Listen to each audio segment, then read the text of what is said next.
Welcome to my first video on tactical positions taken from real games.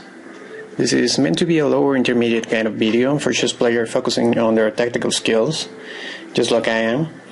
Let me start by warning you that English is my second language, so you'll have to excuse my accent and my weird pronunciation. I hope it doesn't distract you too much from the game, and that you'll be able to find some use for the video. Okay, I'll be pointing you parts of the video where you might want to pause and think about the position. So go ahead and do that if you want to use these videos for training or for a chess lesson in a classroom or whatever. If you don't pause it, you can just check out some fancy moves and enjoy. The position I'm going to be talking about is from a 1970s game between then world champion Boris Spassky with white and future world champion Robert Fischer with black. It was held in the town of Siegen in West Germany during the 19th Chess Olympiad, which Rc1 won over 60 other national teams. Spassky ended up with the win on individual performance with a score of 79.17%, and Fischer took second place with 76.9%. I'm showing you the board of move 38 with the game already decided. White won. There's only one move left from white, and I'm going to be showing you the tactical details of this game going backwards from this move. The reason I'm starting here and not 4 moves ago, which is when the game was decided by a mistake from Fischer back in move 34, is that this is the tactical position I think Fischer missed on his calculation when he made that blunder that cost him the game. Okay, check out the board.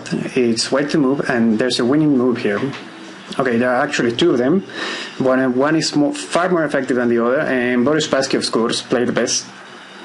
You can pause the video on trying to find the move for white, but you have to do it now because I'm about to give a long hint. First of all, stating the obvious, there's a pending exchange of queens of the board. White could take black's queen with knight takes queen, that's his 39th move, but the knight itself is pinned to its own queen by black's rook. So after 39, knight takes queen, rook takes queen, the game's even. There's no advantage for your side, and the game won't go anywhere. 40, for instance, if you play 40 rook h8, rook takes f4, both players can agree to a draw here with a clear conscience. There's no easy way to make an improvement on your side. So what's the hint? Let's say again. White's knight is about to take black's queen, but it's pinned. You just gotta find a way to break the pin, to move your queen out of the rook's aim while keeping the trade on black's queen. It's not so simple. You have to keep the move. You have to retain the initiative, or black will move his own queen and create trouble. It's called the move with tempo, to move your queen while giving check. And that's it. You don't have to check right now with the queen, but you can play with the idea, set it up, and think about it for a moment. Pause again and try to find the way to do it. The winning move is 39 rook f8 check. Robert Fischer gave up here. He didn't play anymore. Hope you found it. And if you found it, I hope you analyze both of black's responses.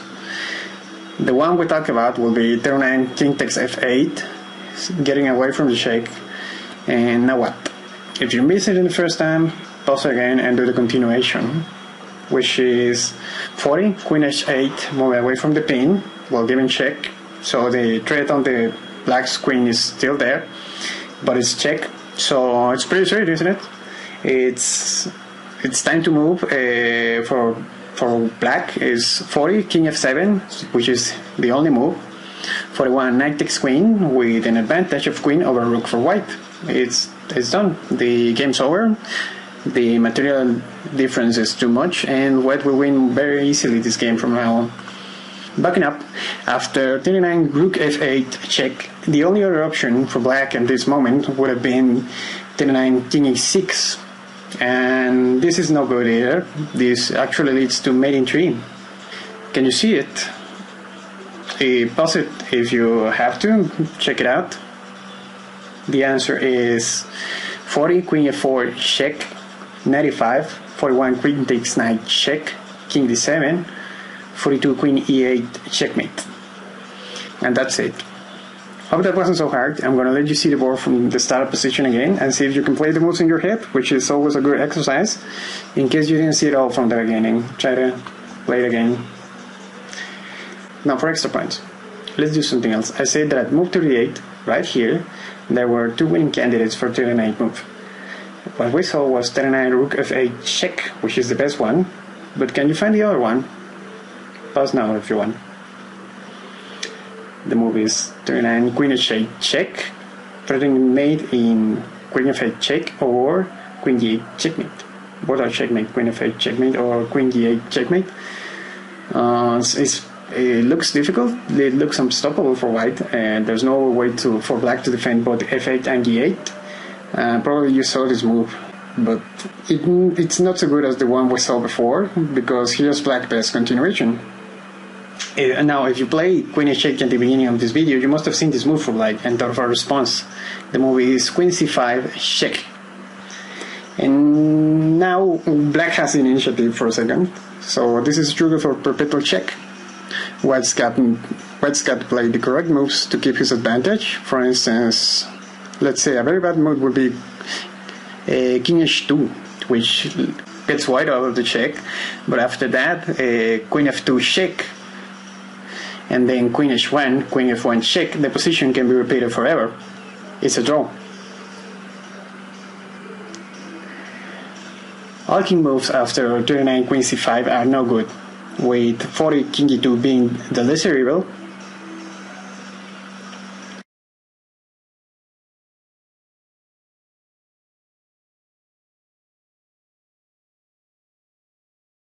And 40 king h1 is being the worst possible move, leading to mate in a few moves after the queen takes on d5.